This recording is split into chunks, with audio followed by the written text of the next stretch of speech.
प्रेम से बिहार, झारखंड, पूर्वी उत्तर प्रदेश और नेपाल के तराई क्षेत्रों में मनाया जाता है। छठ पर्व एकमात्र ही बिहार या पूरे भारत का ऐसा पर्व है जो वैदिक काल से चला आ रहा है और यह पर्व बिहार की संस्कृति बन चुका है। यह पर्व बिहारियों का सबसे बड़ा उत्सव, सबसे बड़ा पर्व होता है। छठ पर्व बिहार में अत्यंत धूमधाम से मनाया जाता है।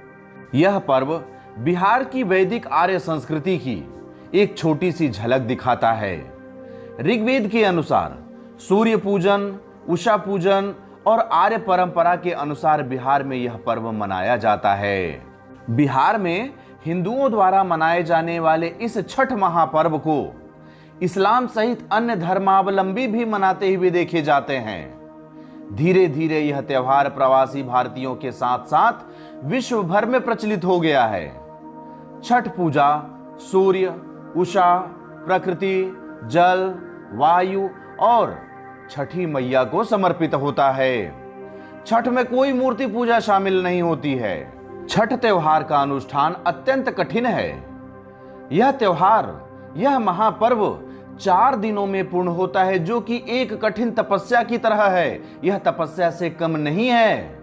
इस त्योहार में पवित्र स्नान, निर्जला उपवास, लंबे समय तक जल में खड़े रहना और सूर्य देवता को अर्घ्य देना, यह सब प्रक्रिया शामिल है।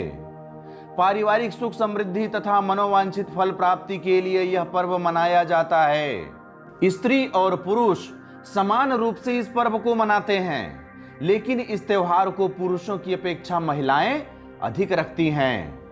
व्रत करने वाली महिलाओं को परवैतिन कहा जाता है।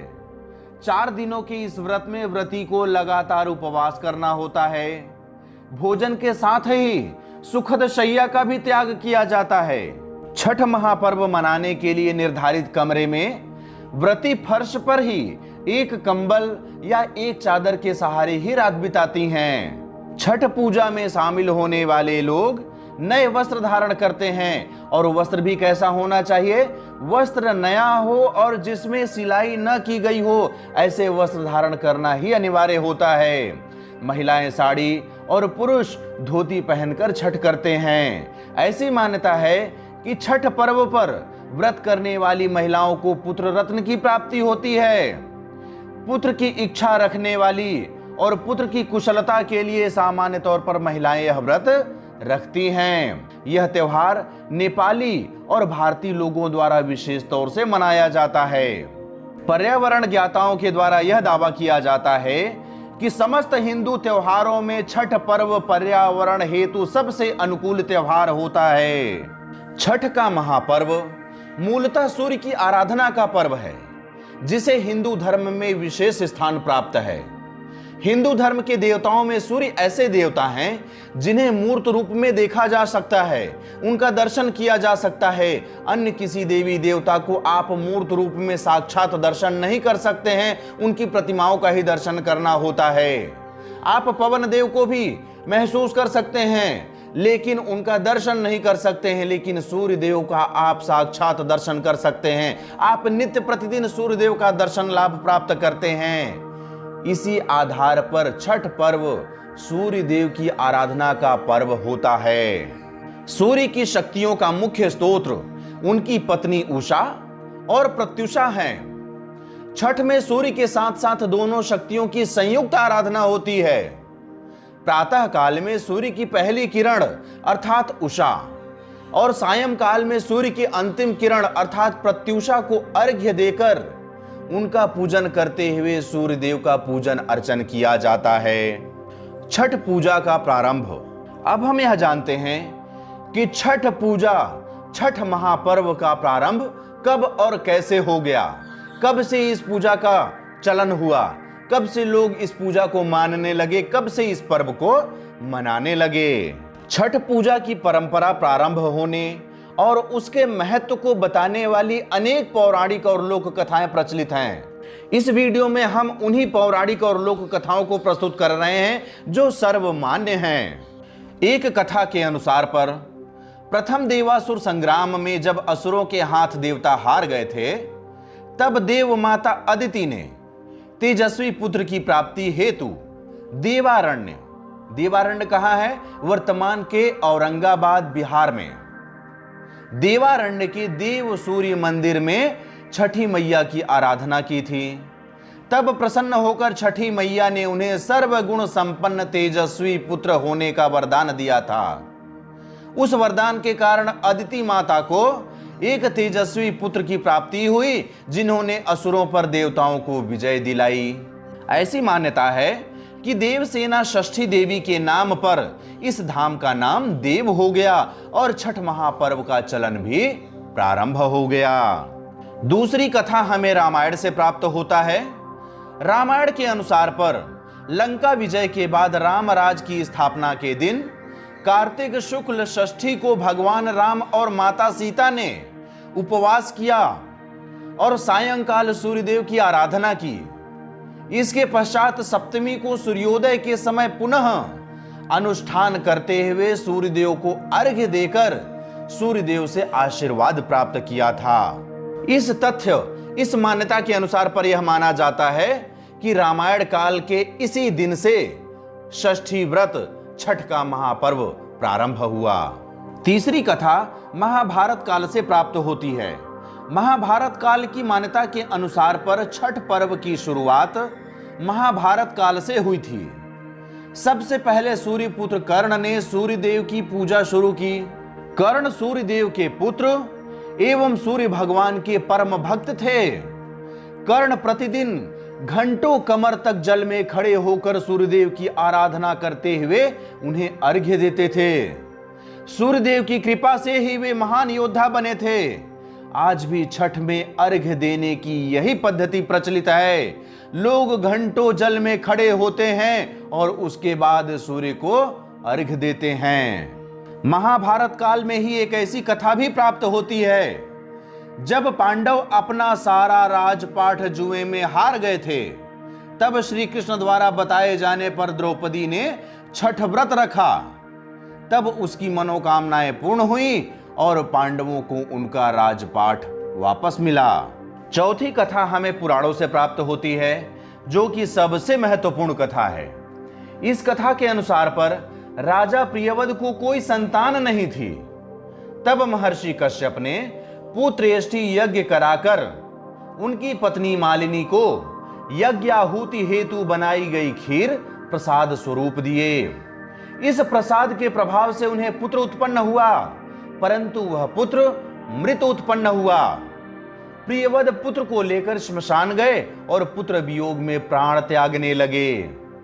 उसी समय ब्रह्मा जी की मानस कन्या देवसेना प्रकट हुई और कहा कि सृष्टि की मूल प्रवृत्ति के छठवें अंश से उत्पन्न होने के कारण मैं षष्ठी कहलाती हूं। हे राजन, आप मेरी पूजा करें तथा लोगों को भी पूजा हेतु प्रेरित करें।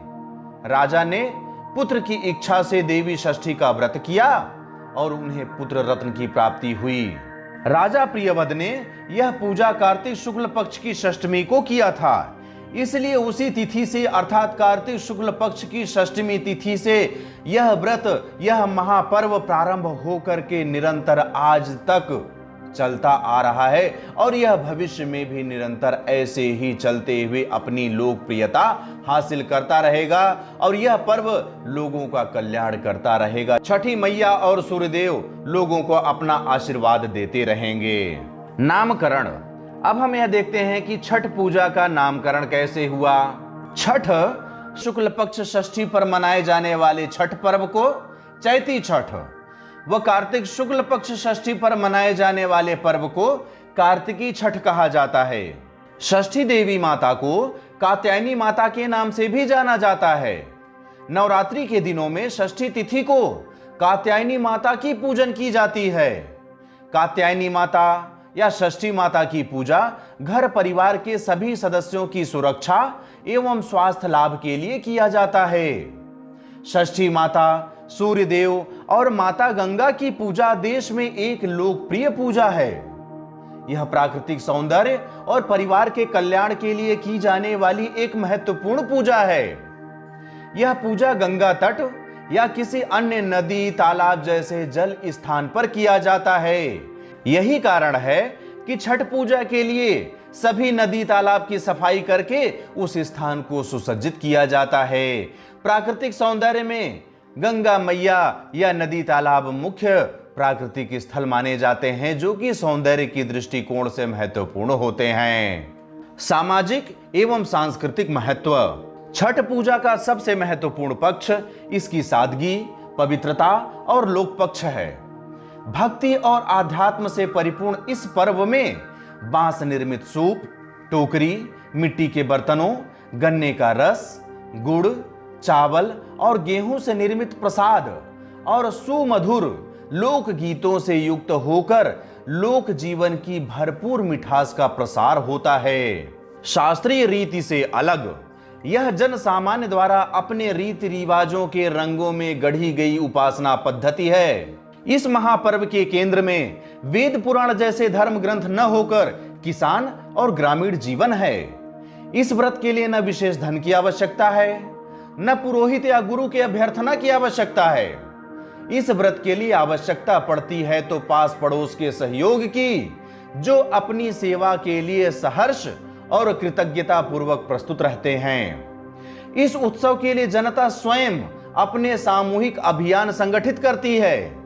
नगरों की सफाई, व्रतियों के गुजरने वाले मार्गों का प्रबंधन, तालाब या नदी के किनारे अर्घ्य दान की उपयुक्त व्यवस्था के लिए समाज सरकार की सहायता की राह नहीं देखता है। जन समुदाय यह व्यवस्था स्वयं ही करने लगते हैं और सहयोग भी प्रदान करते हैं। इस उत्सव में खरना के उत्सव से लेकर अर्घ्य दान तक समाज की अनिवार्य उपस्थिति बनी रहती है।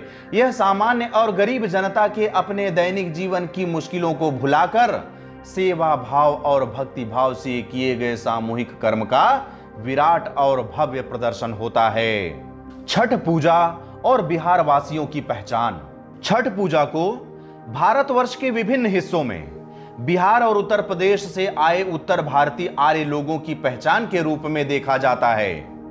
बिहार और उत्तर प्रदेश के निवासी संपूर्ण भारतवर्ष में ही नहीं अपितु विश्व के जिस भी स्थान पर निवासरत होते हैं, वहां भी इस छठ महापर्व को मनाते हुए इसकी भव्यता, इसकी लोकप्रियता से लोगों को परिचित कराते हुए बिहार, उत्तर प्रदेश के साथ साथ संपूर्ण भारतवर्ष को गौरवान्वित करते हैं।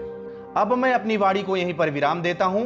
अगली वीडियो में हम आपके सामने छठ पूजा में उपयुक्त पूजन सामग्री एवं 4 दिवसीय त्योहार की संपूर्ण नियमावली 4 दिन के विधि विधान के साथ प्रस्तुत होंगे। मैं आशा करता हूं कि यह वीडियो आपको पसंद आई होगी। यदि यह वीडियो आपको पसंद आई हो तो मुझे कमेंट बॉक्स में लिख करके अवश्य बताइएगा। कमेंट बॉक्स में जय छठी मैया अवश्य लिखिएगा। अब मैं अंत में अपने चैनल के पुराने दर्शकों को बहुत बहुत धन्यवाद ज्ञापित करता हूं और नए दर्शकों को जो पहली बार हमारे चैनल का वीडियो देख रहे हैं, उनसे एक अनुरोध करता हूं कि आप हमारा चैनल सब्सक्राइब करके घंटी का बटन भी ऑन कर लीजिए, जिससे कि जब जब हमारे द्वारा कोई भी ज्ञानवर्धक वीडियो अपलोड किया जाए तो सबसे पहले सूचना आपको ही प्राप्त हो। अब मुझे आगे दीजिए, मिलते हैं अगले वीडियो पर। तब तक के लिए जय हिंद, जय भारत, जय छठी मैया, जय जय गुरुदेव।